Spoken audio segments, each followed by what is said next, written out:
Assalamualaikum warahmatullahi wabarakatuh. Perkenalkan, nama saya Anggun Putri dari jurusan Hukum Pidana Islam semester 5. Di sini saya akan memenuhi tugas Hukum Pidana Militer mengenai tentang hubungan Kitab Undang-Undang Hukum Pidana Militer dengan Kitab Undang-Undang Hukum Pidana dan kedudukan hukum pidana militer dalam sistem hukum dan susunan pengadilan militer dan jenis tindak pidana khusus yang hanya bisa dilakukan oleh anggota TNI. Secara yuridis, hubungan antara KUHPM dan KUHP bersifat saling melengkapi atau komplementer dan tidak saling meniadakan. Hal ini sesuai dengan ketentuan pasal 3 KUHPM yang menyatakan bahwa hukum pidana umum berlaku bagi militer, kecuali apabila telah diatur secara khusus dalam hukum pidana militer.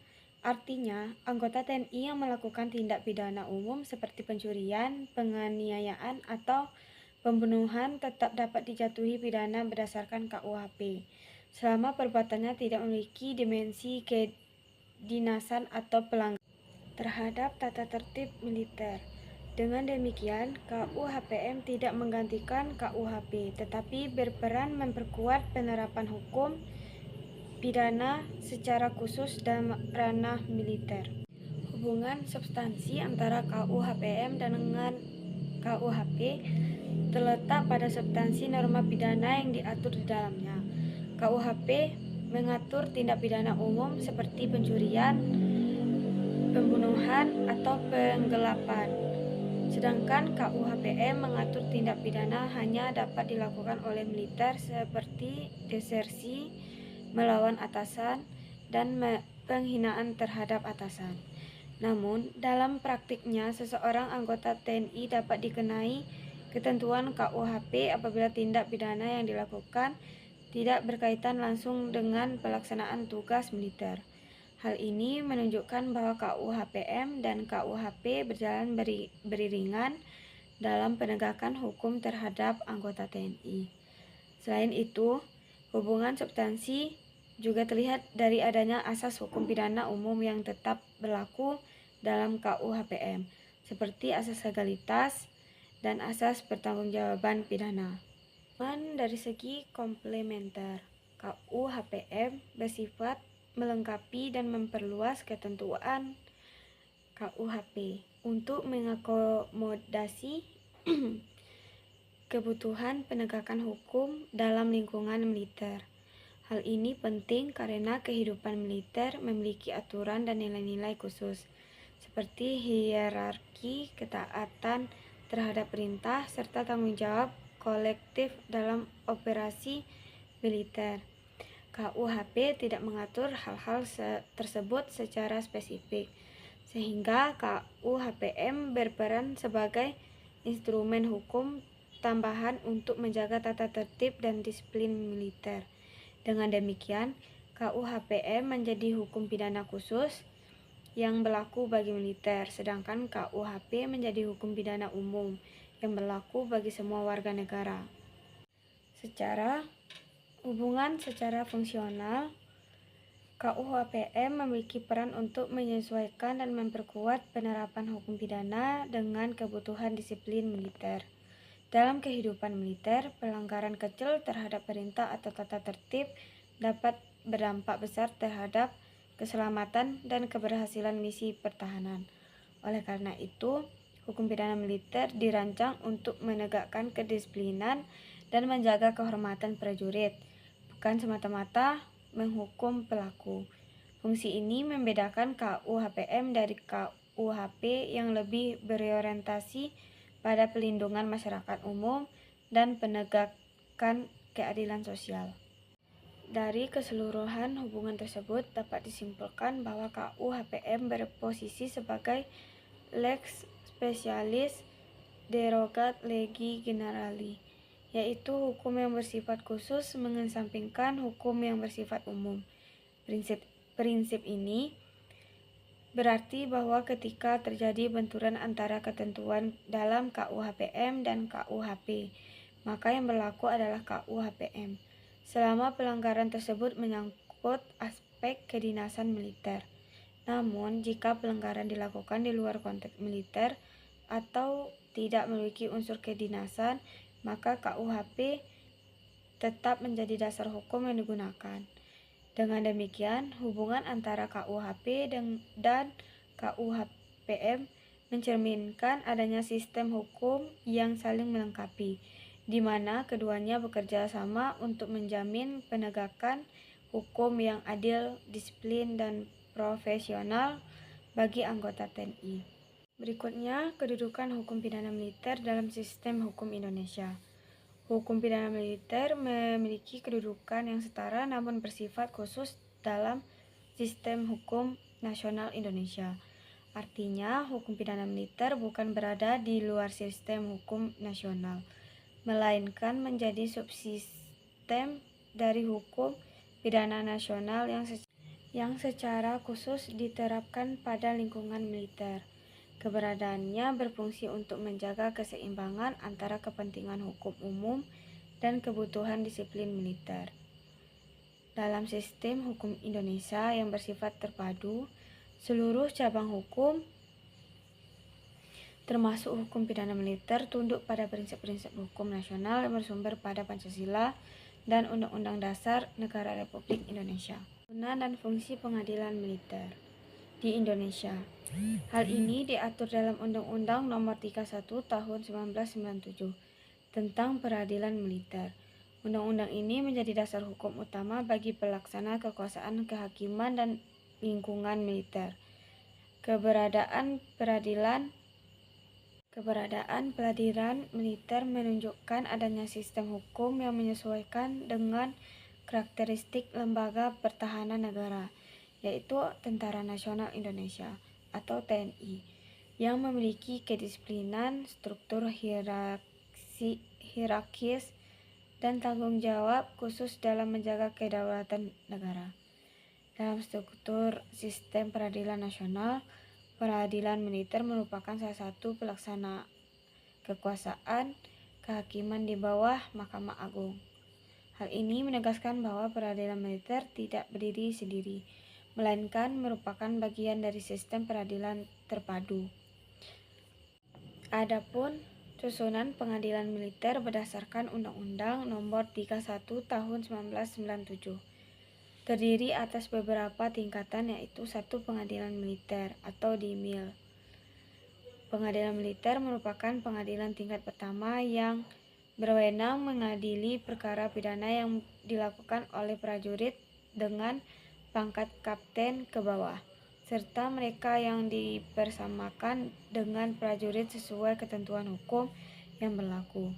DAMIL memiliki fungsi utama untuk menegakkan disiplin dan hukum bagi prajurit di tingkat satuan dan wilayah. Dalam praktiknya, DAMIL menangani berbagai perkara seperti desersi, insubordinasi, penganiayaan antara anggota, serta pelanggaran kode pembinaan hukum di tingkat TNI. 2. Pengadilan Militer Tinggi. Pengadilan Militer Tinggi berwenang mengadili perkara pidana militer bagai anggota TNI berpangkat mayor ke atas, serta berfungsi sebagai pengadilan tingkat banding atas putusan yang dijatuhkan oleh pengadilan militer. 3. Pengadilan Militer Utama merupakan lembaga tertinggi dalam sistem peradilan militer. Dilmitama memiliki kewenangan pengadilan perkara kasasi dan peninjauan kembali terhadap putusan pengadilan militer tinggi, serta menangani sengketa kewenangan antara militer. Keberadaan Dilmitama menegaskan adanya hierarki peradilan yang menjamin kepastian hukum dan keadilan bagi prajurit TNI. 4. Pengadilan Militer Pertempuran. Hal dalam ini dibentuk secara khusus dalam waktu perang atau keadaan darurat militer. Fungsinya adalah untuk mengadili tindak pidana yang terjadi di medan perang operasi atau perang.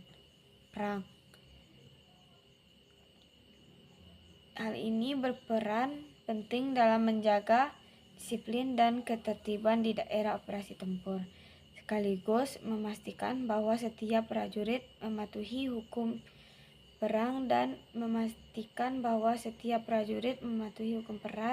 dan peraturan militer yang berlaku. Adapun beberapa jenis tindak pidana khusus yang hanya dapat dilakukan oleh anggota TNI. Pertama, desersi, pasal 87 KUHPM. Desersi merupakan salah satu tindak pidana yang paling sering terjadi di lingkungan militer. Tindak pidana ini terjadi apabila seseorang prajurit meninggalkan dinas tanpa izin yang sah atau tidak kembali ke satuan setelah masa cuti berakhir. Desersi dianggap sebagai bentuk pelanggaran berat karena menunjukkan hilangnya loyalitas dan kedisiplinan seorang prajurit terhadap kewajiban kedinasannya. Desersi dapat dilakukan dalam 3 bentuk, yaitu meninggalkan dinas dalam keadaan damai, meninggalkan dinas dalam keadaan perang, dan tidak kembali setelah cuti. Sanksi terhadap pelaku desersi cukup berat karena dapat membahayakan kesiapan dan moral pasukan. Dalam keadaan perang, desersi dapat dijatuhi pidana penjara paling lama 15 tahun, bahkan hukuman mati jika menyebabkan kerugian besar bagi satuan. Kedua, penentangan perintah atasan. Pasal 103 KUHPM. Tindak pidana ini terjadi ketika seorang prajurit menolak, mengabaikan, atau tidak melaksanakan perintah yang sah dari atasan. Dalam struktur militer yang hierarkis, ketaatan terhadap perintah merupakan fondasi utama dalam pelaksanaan komando dan operasi. Pelaksanaan perintah di lingkungan militer harus bersifat mutlak selama perintah tersebut tidak bertentangan dengan hukum atau peraturan militer. Oleh karena itu, penentangan terhadap perintah yang sah dianggap sebagai tindakan yang dapat mengganggu efektivitas dan keselamatan dalam operasi militer. Ketiga, pemberontakan militer. Bentuk pelanggaran ini paling serius dalam hukum pidana militer. Tindak pidana ini terjadi apabila seorang atau sekelompok anggota TNI melakukan perlawanan bersenjata terhadap komando, pemerintah, atau atasan yang sah. Keempat, kehilangan senjata atau pelengkapan militer. Dalam pasal 121 KUHPM. Pasal ini mengatur bahwa setiap prajurit yang karena kelalaian atau kesengajaan menyebabkan hilangnya senjata, amunisi, atau peralatan militer lainnya dapat dijatuhi hukuman penjara maksimal 7 tahun. Ketentuan ini menegaskan bahwa rasa tanggung jawab dan kewaspadaan merupakan bagian dari kehormatan prajurit. Kelima, pengkhianatan terhadap militer. Pasal 133 KUHPM. Tindak pidana ini adalah tindak pidana yang dilakukan oleh prajurit yang memberikan bantuan kepada musuh, membocorkan rahasia militer, atau melakukan kegiatan yang menguntungkan pihak lawan. Tindakan ini merupakan bentuk pelanggaran terhadap sumpah prajurit dan kesetiaan terhadap negara. Keenam, perbuatan tidak terhormat terhadap atasan. Contohnya termasuk berbicara kasar, mengancam, atau melakukan kekerasan terhadap atasan dalam situasi dinas. Pelanggaran ini dapat dijatuhi pidana penjara maksimal 2 tahun 8 bulan, meskipun terlihat ringan dibanding pelanggaran lain. Tindak pidana ini memiliki dampak moral dan struktur yang serius terhadap kohesi dan keharmonisan hubungan komando di tubuh TNI. Baik, itu saja penjelasan dari saya. Terima kasih, dan jika ada salah kata mohon maaf. Wassalamualaikum warahmatullahi wabarakatuh.